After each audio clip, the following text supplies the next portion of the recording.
다 같이 조용히 기도함으로 수요 예배 우리 하나님께 드리겠습니다.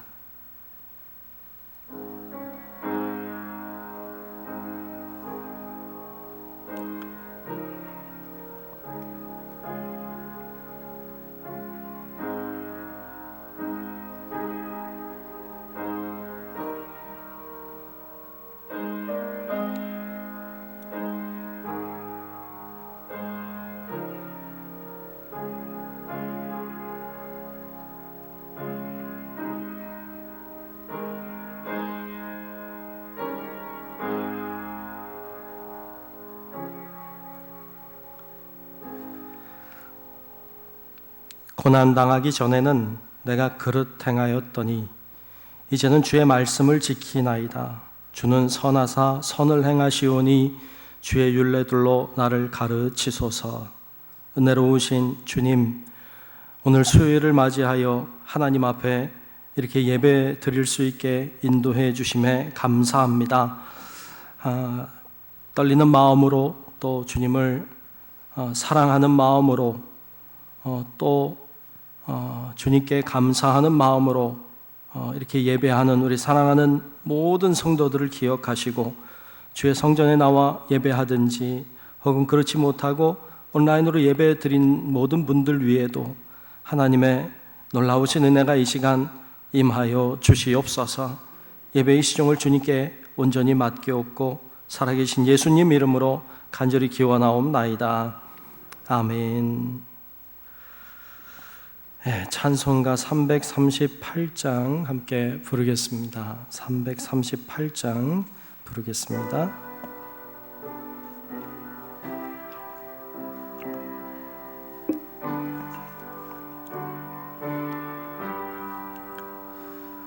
내 주를 가까이 하게 함은 십자가 짐 같은 고생이나 내 일생 소원은 늘 찬송하면서 주께 더 나아가기 원합니다.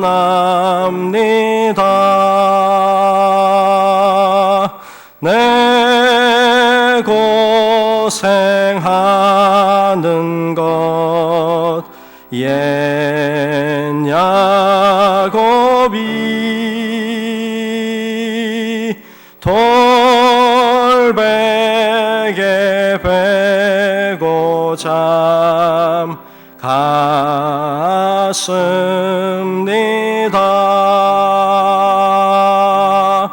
꿈에도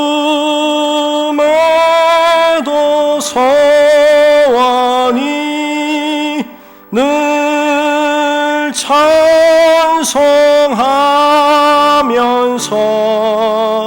주께 더 나아가기 원합니다.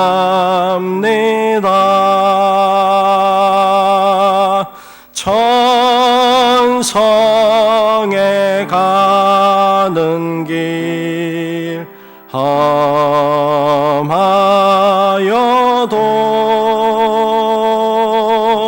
생명길 되나니 은혜로다.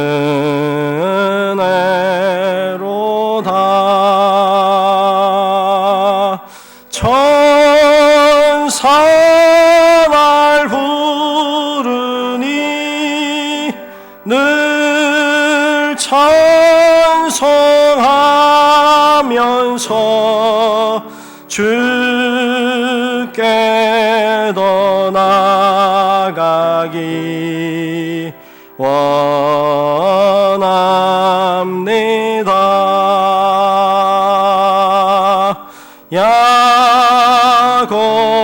야곱이 잠 깨어 일어난 후 돌단을 쌓은 것 번받아서 숨질 때 되도록 늘 찬송하면서 주께 더 나아가기 원합니다.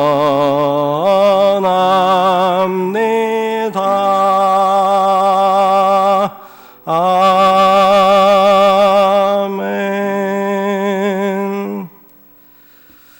최정실 집사님 대표로 기도하시겠습니다.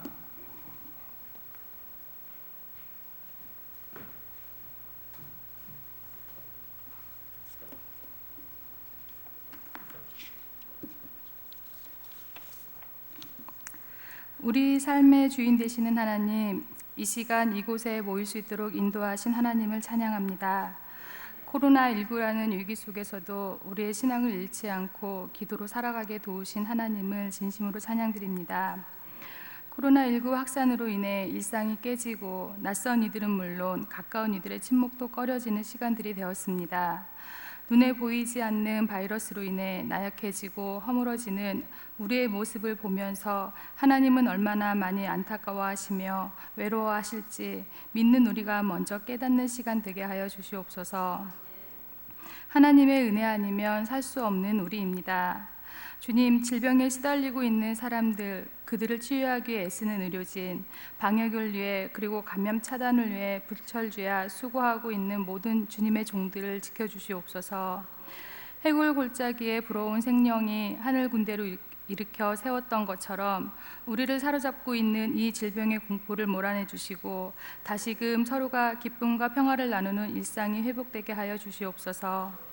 급박한 위기 앞에 우리는 힘이 없습니다.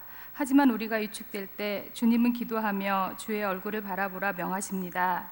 기도는 최후가 아닌 최선의 행동이어야 하며 온 세상이 하나님의 주권 아래 있다는 믿음을 실천하는 방법임을 우리가 알고 실천하게 하여 주시옵소서. 바람과 풍랑에 시달리는 제자들에게 나니 두려워 말라 하셨던 주님의 음성을 들려주시옵소서. 우리 스스로와 내가 속한 교회의 앞으로의 존재 방식에 대해 진지하고 깊은 성찰을 하는 시간이 되게 하여 주시옵소서.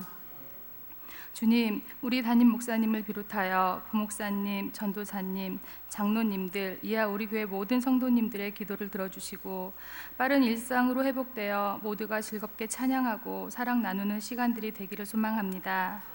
오늘 말씀을 전하시는 목사님에게도 풍성한 은혜와 불같은 성령으로 채워주셔서 하나님의 살아계신 음성을 듣는 시간 되게 하여 주시옵소서.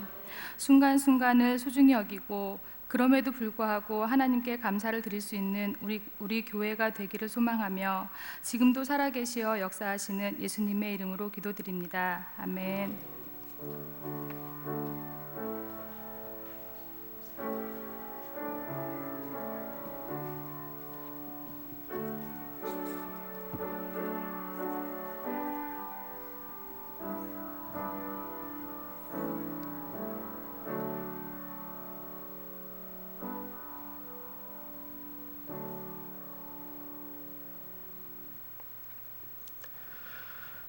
오늘 주시는 말씀을 보겠습니다.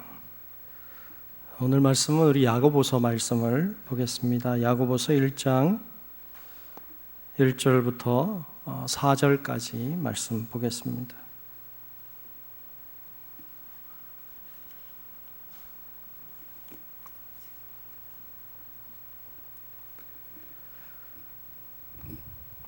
신약성경 야고보서 1장 1절부터 4절까지입니다.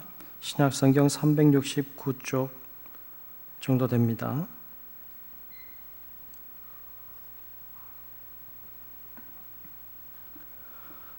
다 찾으신 줄로 알고 야고보서 1장 1절로 4절까지 말씀, 제가 한 절, 여러분들이 한 절 나누어서 교독하겠습니다. 하나님과 주 예수 그리스도의 종 야고보는 흩어져 있는 12지파에게 문안하노라.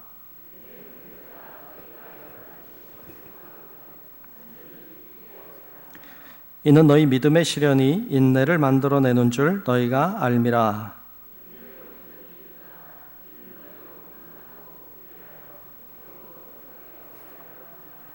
아멘. 다 같이 아멘. 네, 오늘도 주님의 은혜가 우리 모두와 함께 하시기를 주의 이름으로 축복합니다.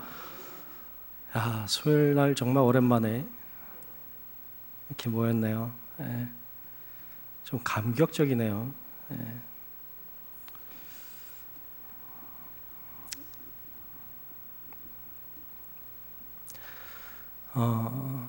한 5개월쯤 된 것 같습니다. 못 모인 게. 늘 혼자 설교했어요, 저. 혼자서.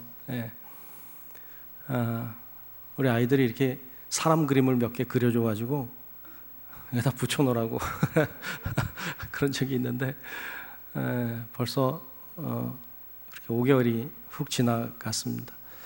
이렇게 또 모이게 돼서 참 저는 너무너무 기쁘고 너무 좀 설레이기도 하고 그랬었어요.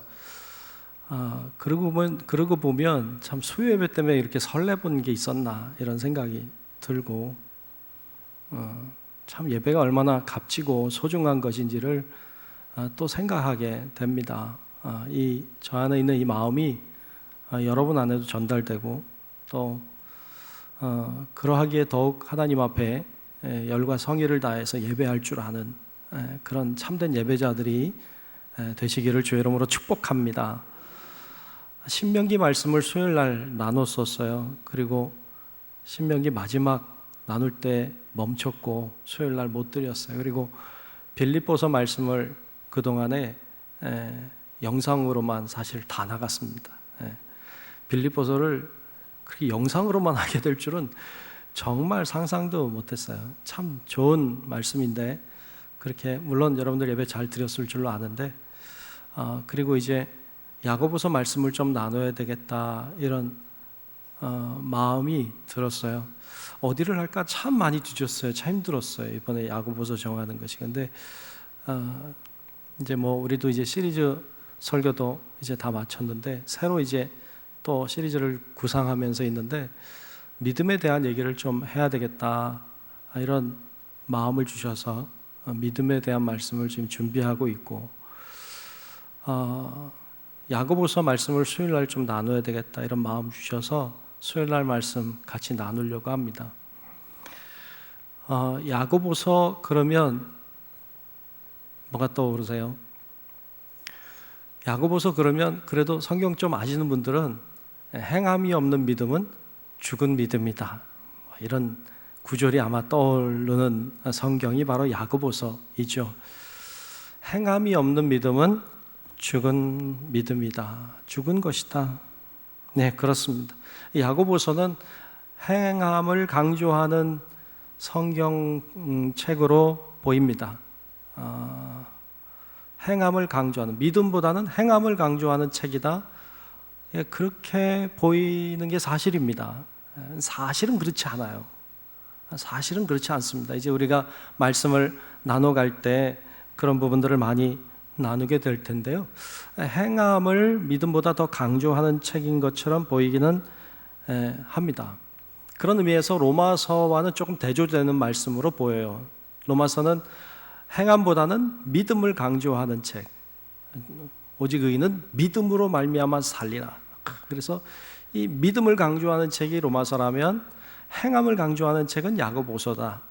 그렇게 이해합니다. 어느 정도 맞는 부분들이 있다고 할 수 있습니다. 종교 개혁가였던 마틴 루터는요, 이 야고보서를 좋아하지 않았어요. 그래서 그는 이렇게 이야기합니다. 성 야고보의 서신은 그들과 비교했을 때 진짜 지푸라기 서신이다. 왜냐하면 그것은 복음의 본질을 전혀 가지고 있지 않기 때문이다. 복음의 본질이 없기 때문에 야고보서는 지푸라기 서신에 불과하다. 별로 좋지 않게 취급했어요. 물론 나중에는 이 루터가 야고보서 말씀의 소중함을 알게 되지만 그런 이야기를 한 게 사실이긴 합니다. 이 야고보서에는 예수라고 하는 말이 딱 2번밖에 안 나옵니다. 1장 1절, 2장 1절 이렇게 2번밖에 안 나와요. 그리고 예수님의 죽으심, 예수님의 부활 안 나옵니다. 이 핵심이잖아요. 복음의 핵심인데 예수님의 죽으심과 부활하심에 대하여 전혀 언급하고 있지 않습니다. 믿음에 대하여, 하나님이 주시는 은혜에 대하여 언급하지 않습니다. 그러니까 아주 중요한 핵심적인 부분들이 다 빠져 있는 것 같아서 야고보서를 지푸라기 서신이다 이렇게 평가 저하하기도 했죠. 우리가 앞으로 살피겠지만 사실 이 믿음과 행함이라고 하는 것을 구분해 볼 수는 있지만 분리할 수는 없어요. 행함과 믿음이라고 하는 걸 이렇게 구분해서 생각해 볼 수는 있지만 나눌 수는 없어요. 이걸 동전의 양면으로 자주 비유하는데요. 동전의 앞면이 있죠. 동전에 그러면 뒷면도 있는 거죠. 이렇게 구분은 되죠. 앞면과 뒷면으로 구분은 되지만 떼어놓을 수는 없어요. 앞이 없는 동전, 뒤가 없는 동전, 그건 동전이 아니죠. 행함이 없는 믿음, 또 실제로 믿지 않는 믿음, 이 믿음이 아니죠. 그러니까 이 믿음이라고 하는 것도 이 2가지 면을, 믿음과 행함이라고 하는 것도 신앙의 양쪽 면과 같다고 할 수 있습니다. 야고보서에서 강조하고 있는 건 사실은 행함인 것처럼 보이지만 믿음입니다. 믿음이 온전하게 되는 것, 믿음을 믿음답게 만드는 것에 대하여 사실 이야기하고 있죠. 로마서는 믿음을 강조하는 책이라고 알려져 있는데 이 로마서는 율법의 행함을 강조하는 시대에 율법의 행함을 강조하는 사람들에게 보낸 편지예요. 그러니까 행함보다 믿음이 중요하다고 말하고 있고요. 반대로 야고보서는 행함보다는 믿음에 강조점을 두고 있는 시대에 또 그런 사람들에게 믿음이라고 하는 건 행함이 따를 때 온전해진다고 이제 가르치고 있는 책이기도 합니다. 오늘 우리가 살고 있는 시대는요, 행함을 잘 강조하지 않아요. 오늘 우리 시대는 믿음을 강조하는 시대입니다. 그래서 오늘 우리 시대에 정말 필요한 책은 로마서라기보다는 야고보서입니다. 우리 시대는 믿음을 지나치게 강조하고 있는 때이기 때문에 그렇습니다. 오직 믿음으로 구원받는다, 믿기만 하면 천국 간다, 믿음만 있으면 된다. 네, 다 맞는 이야기입니다. 그런데 그렇게 말하다 보니까, 그렇게 믿음만을 강조하다 보니까 믿음은 있는데 행함이 없는 사람들을 만들어냈습니다. 이건 교회의 책임이라고 생각합니다. 교회를 다녀요. 교회를 열심히 다니는데 그래서 믿음이 좋은 것처럼 보이는데 실제로는 살아가는 삶이 엉망인 사람들이 많습니다. 믿음이 있는 것처럼 보이고 믿음이 있어야만 될 사람인데 살아가는 삶의 모습은 엉망진창, 죄악 덩어리인 경우들이 있습니다.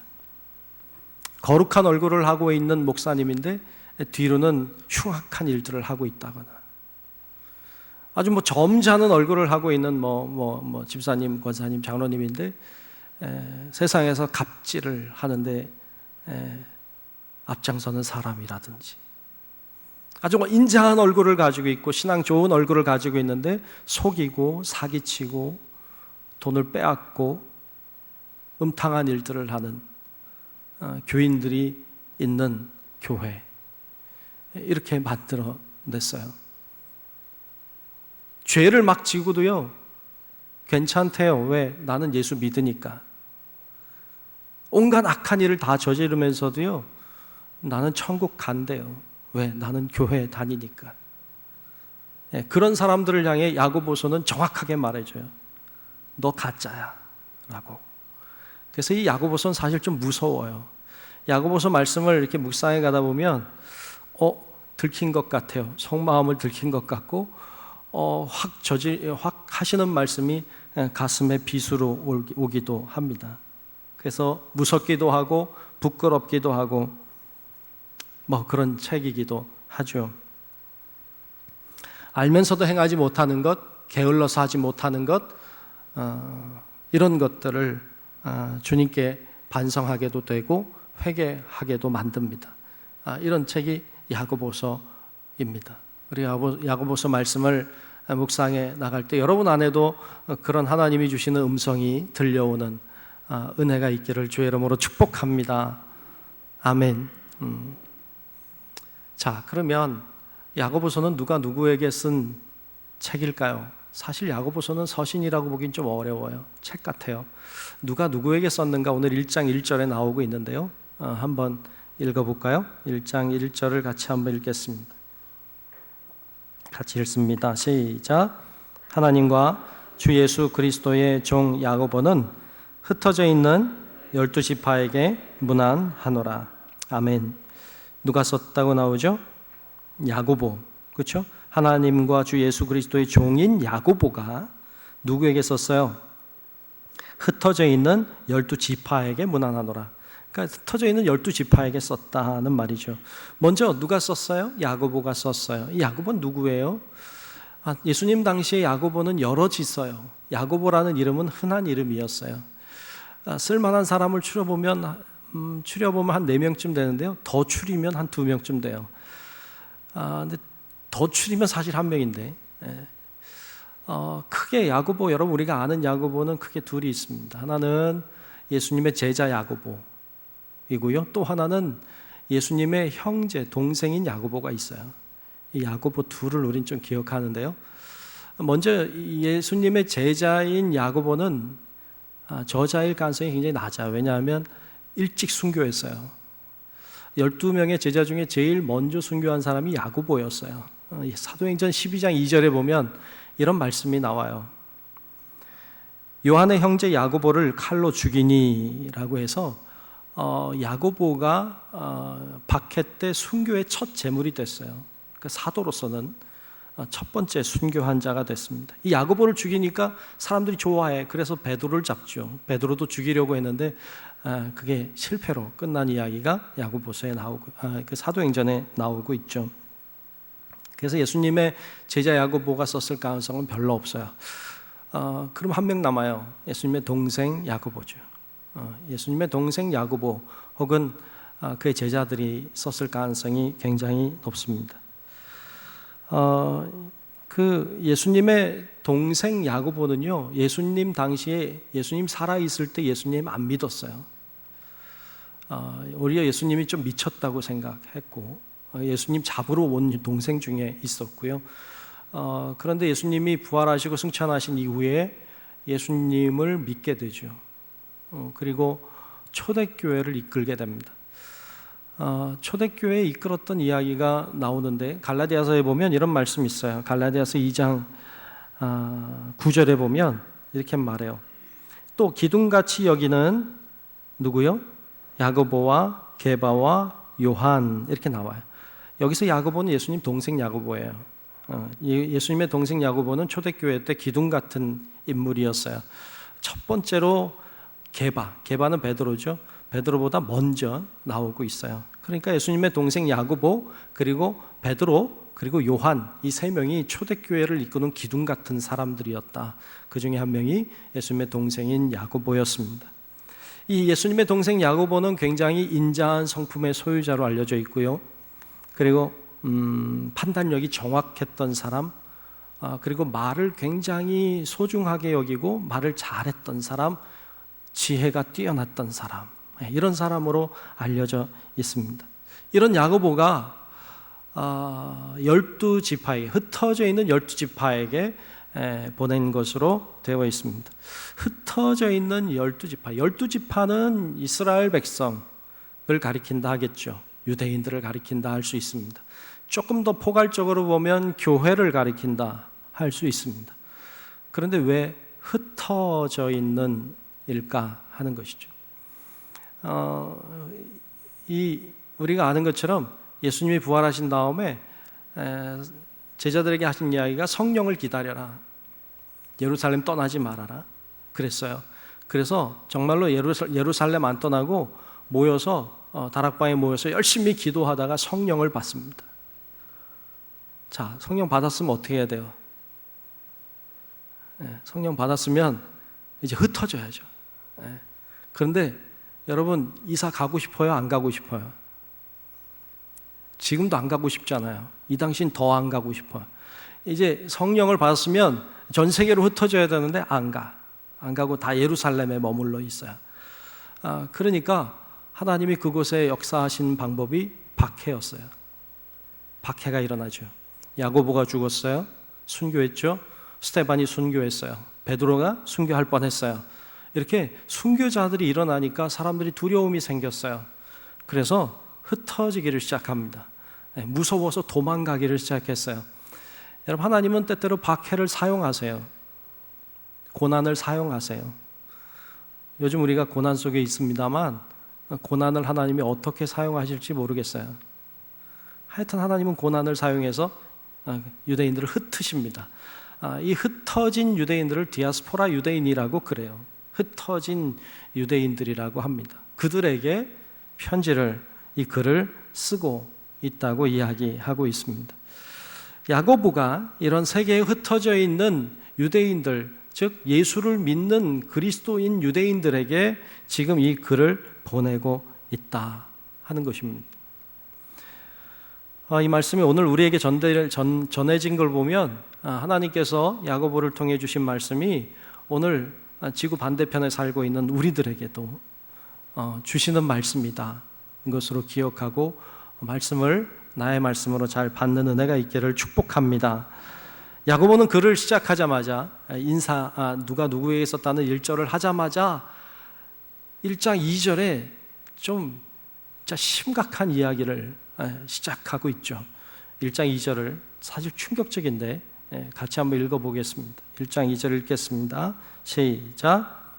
내 형제들아, 너희가 여러 가지 시험을 당하거든 온전히 기쁘게 여기라. 아멘.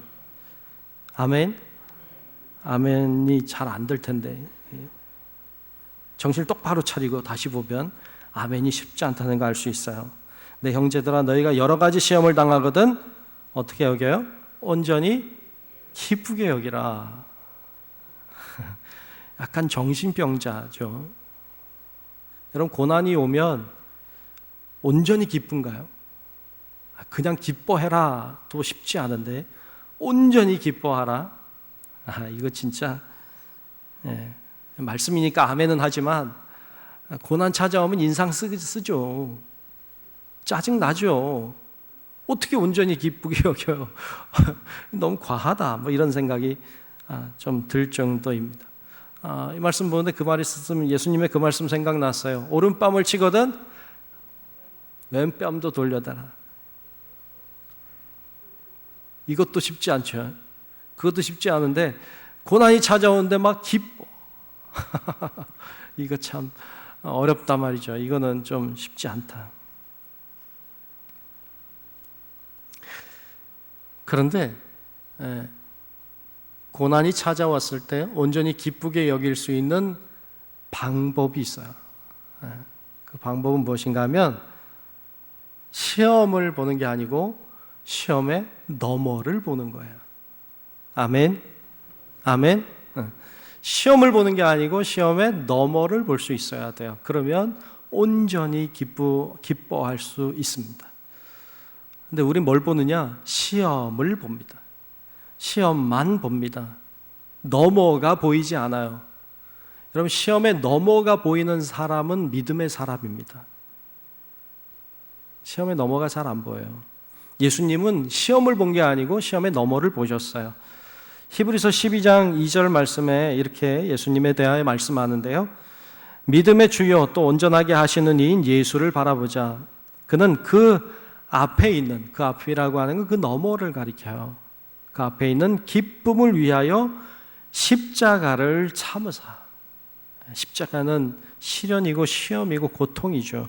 근데 그걸 보는 게 아니고 그 앞에 있는 기쁨을 보신 거예요. 그래서 부끄러움을 개의치 아니하시더니 하나님 보좌 우편에 앉으셨느니라. 아멘. 아멘. 예수님은 고난 십자가만 본 게 아니고 그 너머에 있는 기쁨을 보았습니다.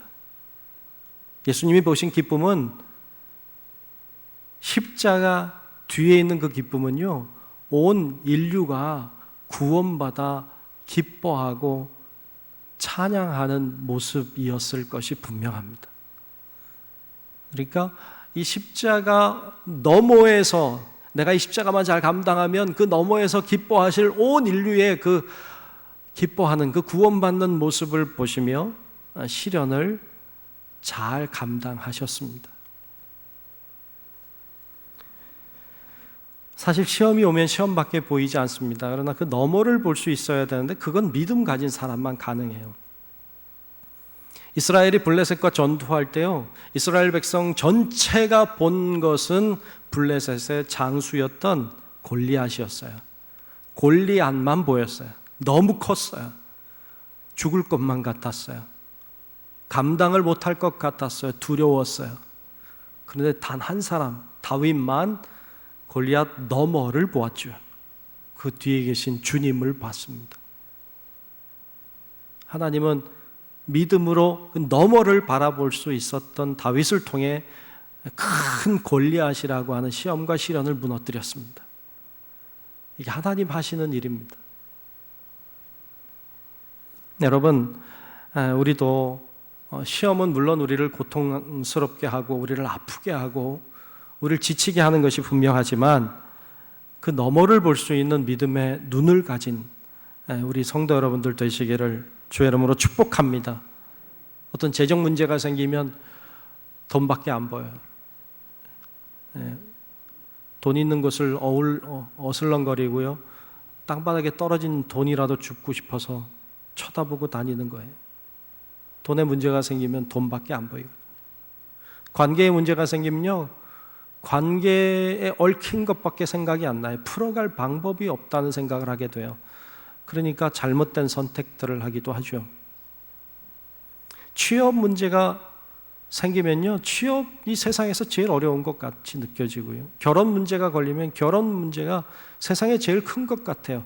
여러분, 다 자기가 만난 문제가요, 세상에서 제일 큰 문제로 보여요. 근데 그 문제 너머를 볼 수 있어야 돼요.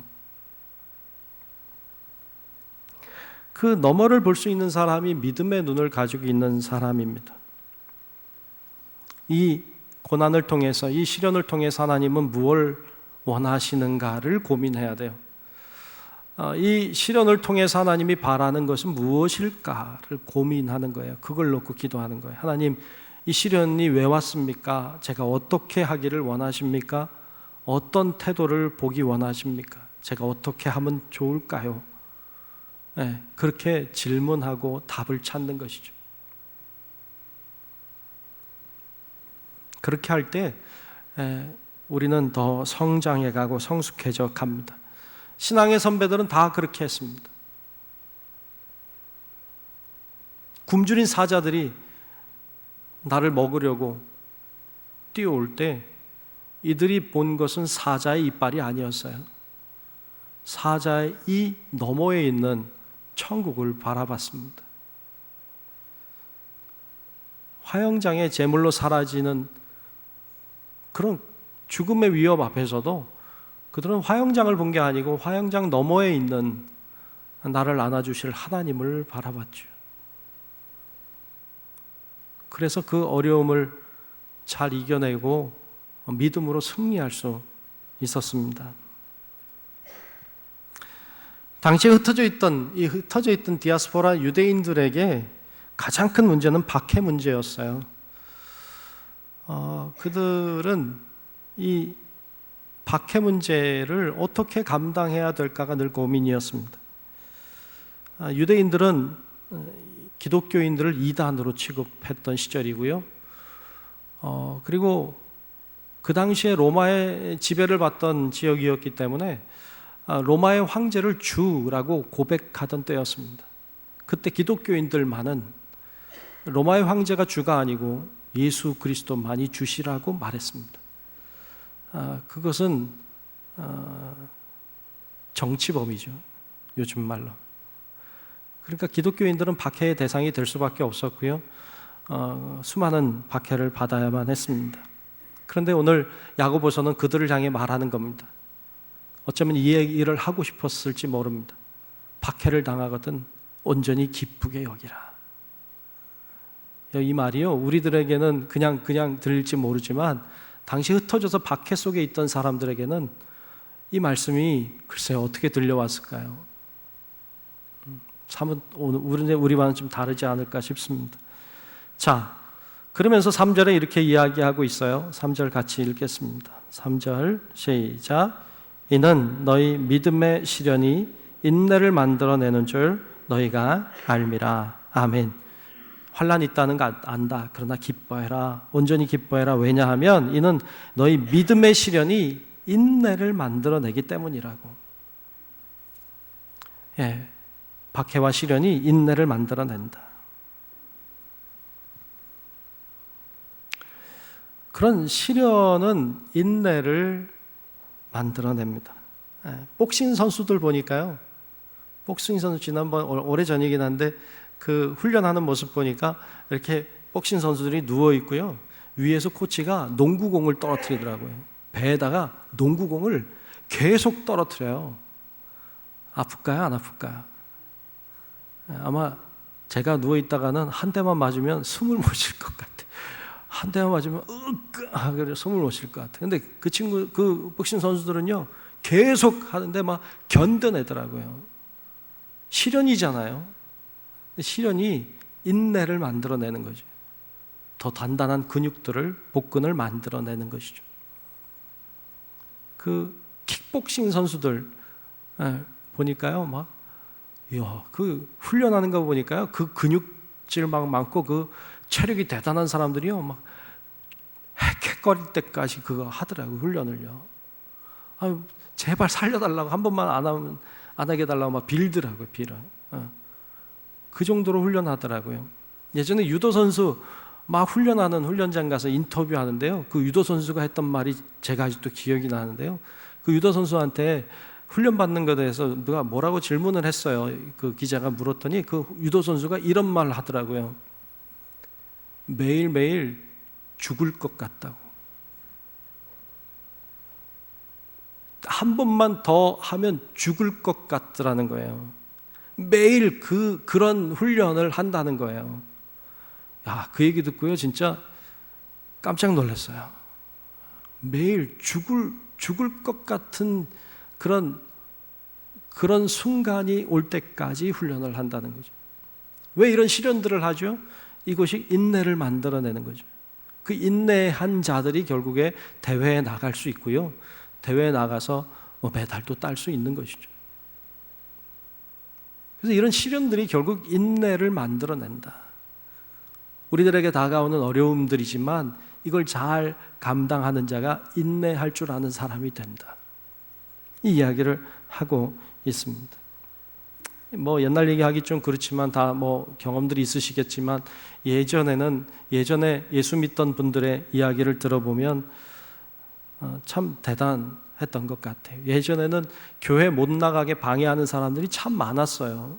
남편들이 요즘에도 방해하고 반대하는 분들이 많이 계시겠지만 예전에는 막 뭐 교회 나가면 막 몽둥이 들고 뭐 머리끄댕이 잡아당기고 뭐 이런 거 많았잖아요. 예. 밖에서 기다리고 막 이런 거 많았어요. 집에 못 들어가게 하고 뭐, 예. 교회나 가까웠나요? 옛날에는 또 뭐 시골에는 또 멀잖아요. 뭐 몇 리씩 걸어 다니고. 예수를 믿는다는 것이 어려웠잖아요. 예수 믿는다는 것, 교회 간다는 것 자체가 고난이고 시련이었고 고통이었던 분들이 많았잖아요. 그래서 그런지 믿음이 단단했어요. 믿음이 튼튼했어요. 웬만한 시련은요 안 넘어가요. 왜? 그런 훈련들이 인내를 만들어냈죠. 뭐 상대적으로 요즘에는 예수 믿는 것이 그때에 비하면 상대적으로 쉬워진 게 사실이에요. 교회 간다고 막 박해하고 뭐 이런 분들이 사실 많이 줄은 게 사실이고, 뭐 교회가 멀리 있는 것도 아니고 어려운 것도 아니고, 그러다 보니까 교회 가는 것이 예전처럼 어렵지 않으니까 믿음도 덜 단단해요. 덜 튼튼해요. 조금만 시련이 다가오면 픽픽 쓰러져요. 조금만 어려우면요, 신앙이 잃어버려요. 너무 연약한 그리스도인들이 많아진 것 같아요. 왜냐하면 시련이 없어서인 것 같아요. 시련에 인내할 줄 모르는 그런 삶의 태도를 가지고 있기 때문에 더욱 그런 것 같아요. 요즘에 코로나19 바이러스 때문에 예수를 믿는다는 것이 사실 좀 어려워졌고, 어떻게 보면 시련 아닌 시련이 돼버렸어요. 이 정도 어려움 와도 픽픽 쓰러지는 사람들이 많아졌어요. 신앙 잃어버리고 교회 안 나오는 사람들. 이 정도 어려워도 나약해진 그리스도인들을 봅니다. 정말 안타깝죠. 오늘 말씀은 시련과 시험이 찾아올 때 온전히 기쁘게 여기라. 이것은 인내를 만들어낸다. 인내를 만들어낸다. 더 강한 그리스도인들을 만들어내는 것이죠. 그러면 그렇게 인내를 키워서 뭐 할 건데요? 인내 키워서 결국 이렇게 하려고 오늘 보면 4절에 말씀하고 있는데요. 4절을 같이 읽겠습니다. 4절 시작. 인내를 온전히 이루라. 이는 너희로 온전하고 구비하여 조금도 부족함이 없게 하려 함이라. 아멘. 인내를 온전히 이루라. 너희를 온전하고 구비하여 조금도 부족함이 없게 하려 함이라. 지금 무슨 이야기입니까? 시련이라고 하는 것, 시험이라고 하는 것이 인내를 만들어내고요. 결국 인내할 줄 아는 사람이 될 때 인간이, 우리의 신앙이 온전해진다는 것을 이야기합니다. 박해와 고난이 어려운 것이지만 잘 견뎌내면 내가 강한 그리스도인이 되고, 강한 그리스도인이 될 때 내가 온전한 그리스도인으로 나아갈 수 있다는 이야기를, 이걸 하고 싶었던 겁니다. 야고보서 기자가 이 이야기를 하고 싶었어요. 그러니까 시작하자마자 이 이야기를 던집니다. 어찌 보면 야고보서 말씀 중에 가장 중요한 말씀이라 할 수 있습니다. 이것을 공동 번역은 이렇게 번역을 하고 있어요. 오늘 보면 4절을 이렇게 번역해요. 조금도 흠잡을 데 없이 완전하고도 원만한 사람이라고 했고요. 새 번역은 조금도 부족함이 없이 완전하고 성숙한 사람이라고, 현대인의 번역 성경은 부족함이 없는 완전하고 성숙한 사람이라고, 그런 사람을 만들어낸다고 이야기하고 있습니다. 바라긴 우리 성도 여러분들도 고난이 찾아오고 환난과 시험이 있을 때에 여러분 잘 감당하세요. 시험만 보지 말고 너머를 볼 수 있어서 잘 인내해내시면, 온전히 인내할 줄 알면 우리가 온전한 사람이 될 수 있다고 성경은 가르쳐 주고 있습니다. 영락교회를 담임하셨던, 지금은 고인이 되신 한경직 목사님이 한 번은 미국 LA에 가서 목회자들 모아놓고 목회자 세미나를 하셨대요. 목회자 세미나를 다 마치고 질문 받는 시간이 돼서 질문 받는데 한 목사님이 손을 들고 이런 질문을 했답니다.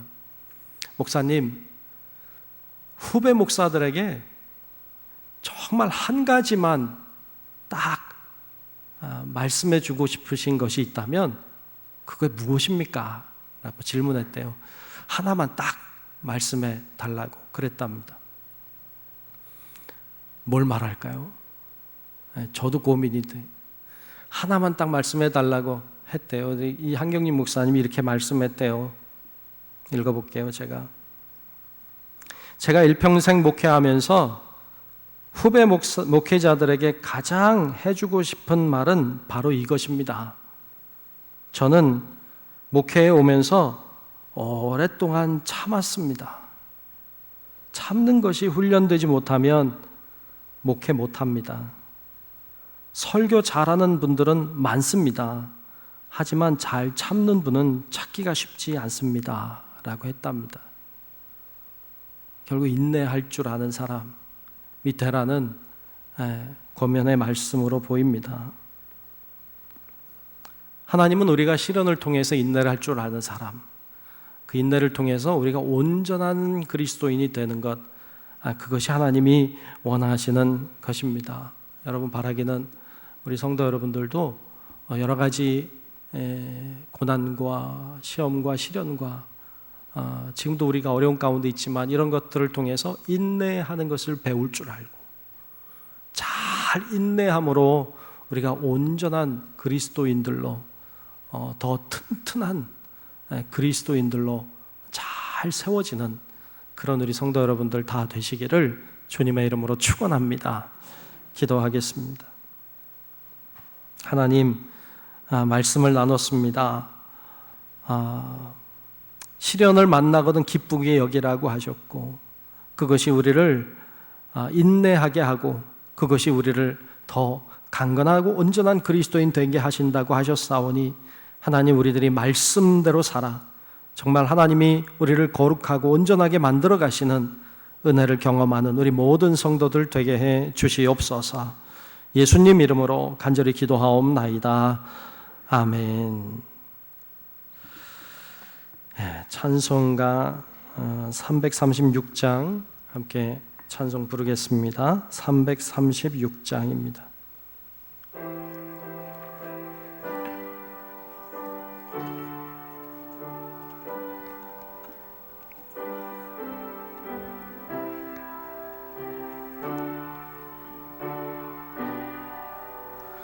환난과 핍박 중에도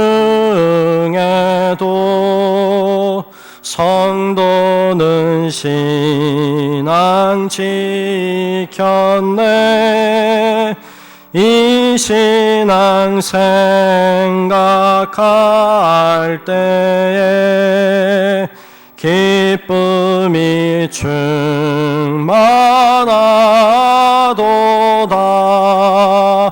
성도의 신앙 따라서 죽도록 충성하겠네.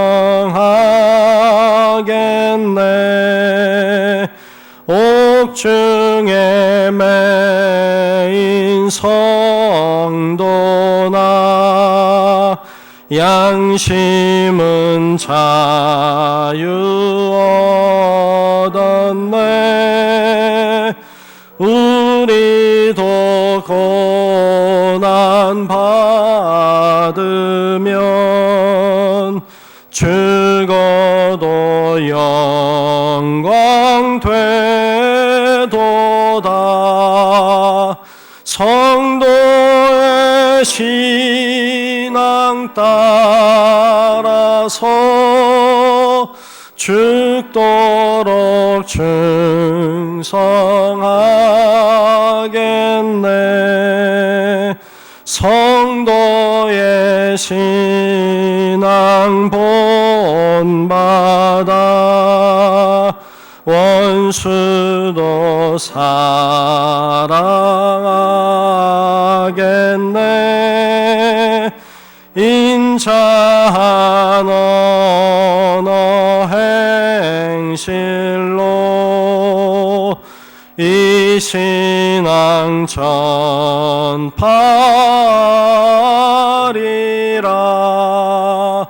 성도의 신앙 따라서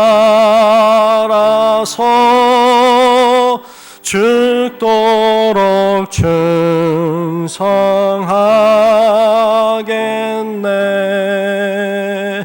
아멘.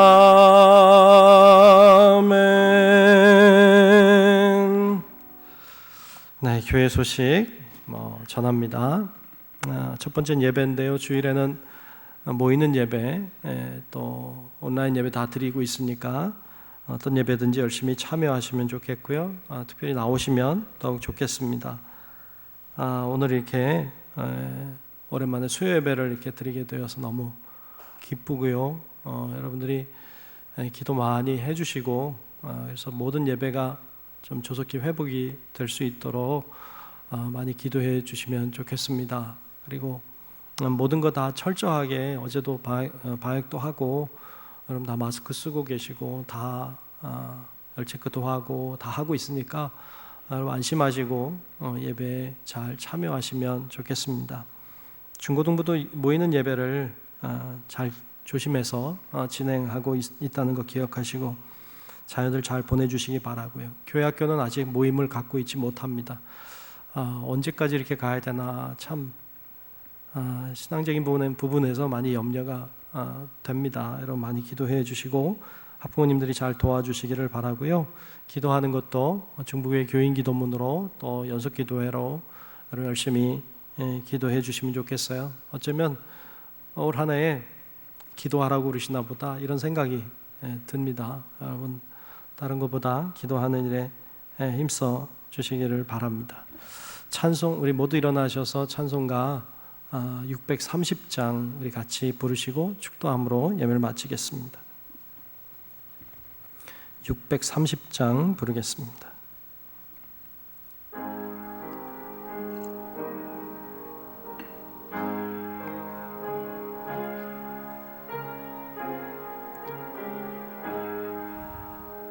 진리와 생명 되신 주, 이 몸을 바치옵니다. 믿음과 소망 사랑에 한 마음 되게 하소서. 아멘. 이제는 우리의 영원한 생명의 구주 되시는 우리 구주 예수 그리스도의 크신 은혜와 하나님 아버지의 놀랍고 위대하신 사랑하심과 성령님의 인도하시고 보호하시는 놀라우신 은총이 이 시간 어떤 시련과 시험 앞에서도 굴하지 아니하고 인내할 줄 알고 인내를 통해서 우리가 더 온전한 그리스도인들이 되기를 소원하는 우리 사랑하는 모든 성도들 머리 위에 이제로부터 영원토록 함께 하시기를 간절히 축원하옵나이다. 아멘.